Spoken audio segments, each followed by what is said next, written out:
से Bhojpuri power star Pawan Singh को अपनी मां से याद आया कि एक और मां है जो रो रही है, तड़प रही है और अपने बेटे की न्याय की गुहार लगा रही है कि हमारे बेटे को क्या क्या सपना था। तो भाई तो आएगा, ये सच्चाई है। उसका सपना क्या क्या था, पहले उसको पूरा करना था, बाकी कार्रवाई तो होगी ही, बिल्कुल सर थोड़ी है। उस माँ के पास हमारे पावर स्टार आज पहुंच जाते हैं, उस माँ को आश्वासन दिलाते हैं और उनसे आशीर्वाद भी लेते हैं।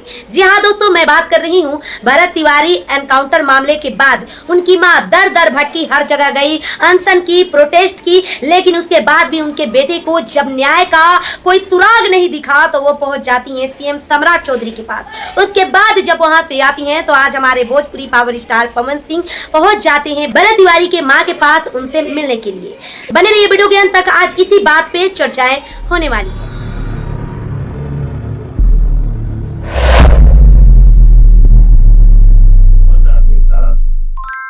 न्याय की लड़ाई लड़ना सबसे पहले दोस्तों आप लोगों को बता दें कि हमारे बांकीपुर विधानसभा क्षेत्र में उप सांसद का चुनाव हो रही है, जहां पे बीजेपी कैंडिडेट नीरज सिंह खड़े हुए हैं और वहां उनको जिताने के लिए हमारे भोजपुरी इंडस्ट्री की हर एक कलाकार वहां पे पहुंच रही है। और जब वोट का टाइम आता है तो ये बीजेपी नेता कुछ ऐसे कर जाते हैं कि सारा के सारा मामला उनके तरफ चला जाता है।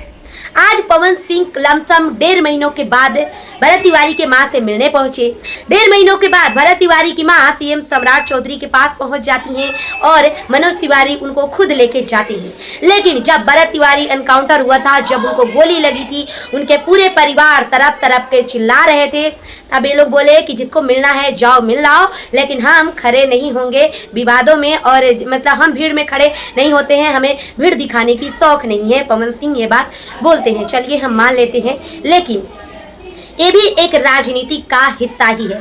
जैसे कि आप सब लोगों को पता है कि जब ये पिछले बार बिहार में चुनाव होने वाली थी तो हमारे नीतीश चाचा जो है समूह चलाने वाली महिलाओं को 10-10 हजार रुपया भेजे थे, जिस वजह से हर एक वोट उनके तरफ चला गया और हमारे नीतीश चाचा जीत गए। बेशक उन्होंने बाद में अपने पद को सम्राट चौधरी को सौंप दिए ताकि वो पद को चलाने में सक्षम नहीं थे। आप लोगों से बता दें कि कुछ इसी तरीकों के मामला हमें देखने को मिल रहा है। तो पिछले कुछ दिनों पहले बांकीपुर विधानसभा क्षेत्र में पवन सिंह अपने कैंडिडेट को जिताने के लिए चुनाव प्रचार में गए थे। इसके बाद में वहां पे मनोज तिवारी सांसद भी पहुंचे, मतलब चुनाव प्रचार करने के लिए। इसके बाद में पवन सिंह पहुंचे हैं आज भरत तिवारी के माँ के घर। और इस बात है, चाहे जो भी मैटर हो, इस पे मैं शॉर्ट वीडियो भी बनाई थी, आप लोगों ने देखा होगा।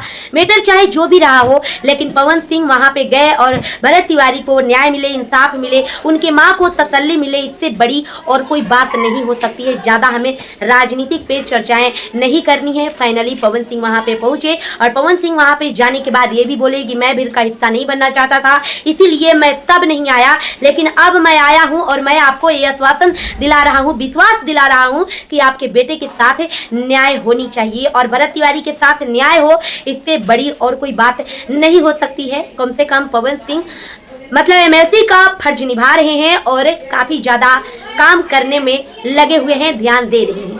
कल जैसे कि आप लोगों ने देखा था, पवन सिंह का एक उनके माँ के साथ शो आया था, जिसपे मैंने वीडियो भी बनाया था। वो वीडियो देखकर काफी ज्यादा मेरे को इमोशन फील हुआ, भावुक मैं हो गई। और आज मैं देखी कि पवन सिंह भरत तिवारी के माँ से आशीर्वाद ले रहे हैं, तो मुझे बहुत ही ज्यादा अच्छा लगा। कहीं ना कहीं पवन सिंह को इस बात का एहसास हुआ, रियलाइज हुआ कि हमारी माँ जिस तरह से हमारे लिए रोती है, उसी तरह दुनिया के हर एक माँ अपने बेटे के लिए रोती है और भरत तिवारी की माँ भी अपने बेटे के लिए रो रही है। आप लोग क्या सोचते हैं इस वीडियो को लेकर, पवन सिंह को लेकर? भरत तिवारी को न्याय मिलनी चाहिए, क्या लगता है आप लोगों को? अपनी अपनी राय कमेंट बॉक्स में जरूर बताएं। मिलता है नेक्स्ट वीडियो में, तब तक के लिए बाय बाय।